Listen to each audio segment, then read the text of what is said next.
Hey, what's going on? What do you say? We read another story? Might work. This one is called Vanishers. Get this pulled up here.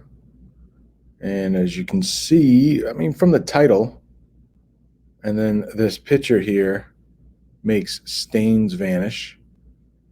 These two people walking by. I don't know. Do you think this is something about people vanishing? I don't know. When I look at that title, that's what I think. I don't know. What do you think? Lightning flashed again, and a faded sign in the window showed a smiling woman holding a yellow bottle of laundry detergent. Okay, vanishing. Maybe this is about cleaning clothes or something.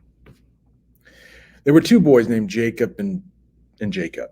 So they're both named Jacob, just a different spelling. And they lived next door to each other. And they built snow forts together and leapt off backyard sheds together. And one summer, they even broken their left wrists together in a freak trampoline accident. At the end of the fifth grade, they also developed crushes on the same girl together, Bethany Miller, who could pitch a baseball so fast that not even the eighth grade boys could hit it. Neither of the boys did anything about his crush, though, because neither wanted to risk ending their friendship. Jacob, with a C, Jacob with a K, that's what people called them, since they even looked alike. Each had the same shaggy haircut, the same lanky walk, the same light freckles. If you wanted one of them, you just called out, "Hey, Jacob with a C," and waited to see which boy looked up. "You need more friends," their mothers sometimes told them. "This is getting weird." But why? Jacob thought. Should he make more friends when he had Jacob? And why, Jacob thought, should he make more friends with Jacob around? One late October day, when the last bell rang and another day of sixth grade was finally over, they met by the large pine tree to begin the lazy, drifting walk home. Above them, clouds whirled slowly, and a light wind blew. Balotobob. Balotobob, Jacob said when they were close enough to talk. They had their own language, and Balotobob meant, "How are you?" Blackbo. Blackbo, Jacob replied. "Good. Except I have to write a story for Mrs. Jenkins' class tonight. A whole story with characters and a plot and everything." They settled into a slow walk, matching each other, stride for stride. The wind picked up, and they zipped their jackets against the chill. "You hate writing," Jacob said. "If you want, I'll help you." Skolototh. Awesome. At the end of the schoolyard, they pressed the button to cross Hanover Street, and a streak of lightning flashed in the distance. The storm was coming.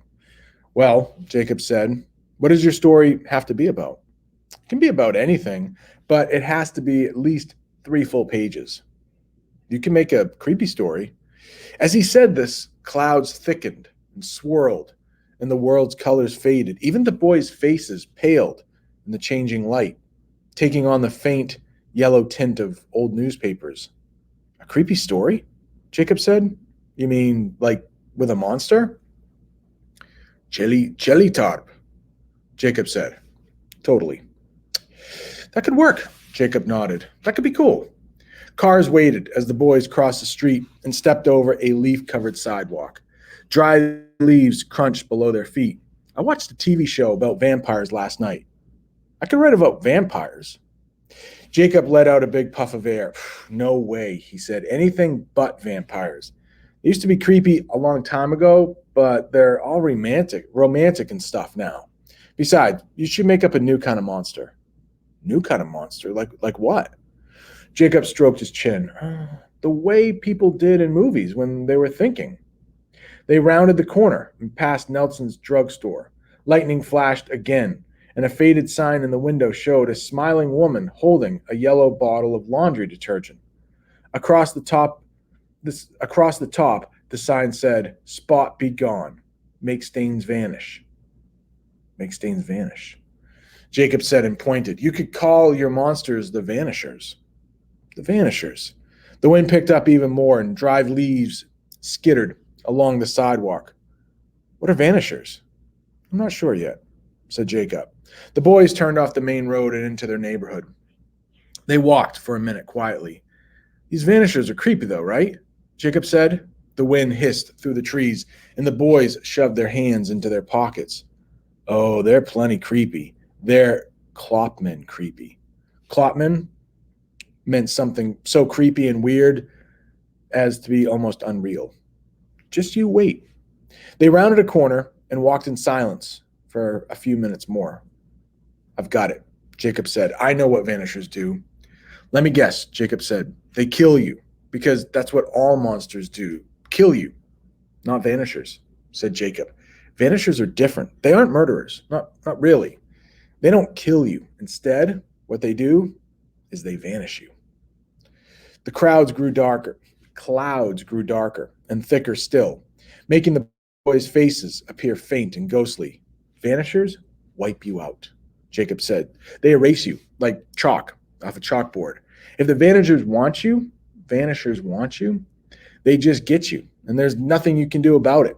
You'll be walking down the road one day, and all at once, they'll zero in on you, and you'll get all strange and milky like a crystal ball. And then, little by little, you just fade away. The first drops of rain fell. The boys paused to put their hoods up and cinched the strings tight around their faces. So you just disappear one day, and your parents and everyone have to wonder what happened to you, Jacob said, like they do when someone goes missing on TV. Jacob's voice came out muffled through his hood in the wind and the rain. It's a little scary, I guess, but it's not that scary. It's just mostly sad. Well, it's worse than that, said Jacob. The boys walked with their heads down, braced against the weather. They turned onto their street, because when the vanishers get you, you don't just disappear from starting right now. You disappear from forever. Your birthdays, you're learning to walk, everything. It's like none of it ever happened. No one remembers any of it. No one remembers you. You're vanished. You get erased from everywhere. A gust of wind bent the trees along the sidewalk. The boys' home came into view.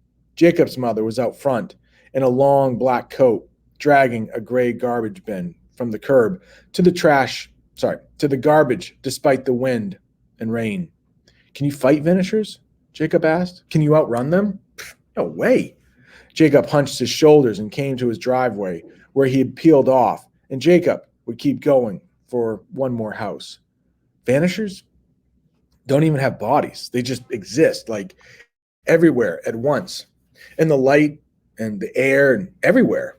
He waved one hand in the damp air around him. When they decide to get you, you're just gone. There's nothing you can do. His mother pulled the garbage bin into the open garage. The bin rattled and slid. She paused, looked up, and with rainwater dripping down her face, she called out, "Who are you talking to?" she said. Jacob pointed to his side. "I'm talking to..." He stopped. He'd been telling a story, hadn't he? To someone? Talking about the vanishers? He turned in a full circle. No one was there. He looked to the gray brick house next door. There was a name he tried to call to mind. It had something to do with the letter K. Was it Kevin? Was it Kyle? He shook his head. No one, he said. I guess I was just talking to myself. Dun, dun, dun. All right. Hope you like that story. I don't know. If you have any thoughts, you can put it down in the comments below. I have some thoughts. I don't want to spoil anything because I don't want my thoughts to influence your thoughts, but I do have some thoughts about the Jacob that disappeared. Like, was he ever there? Ever? Or are there vanishers? Or was this Jacob just actually writing his story that he had to write for that English class? I don't know. I guess we'll never know. But I hope you enjoyed this. See you next time.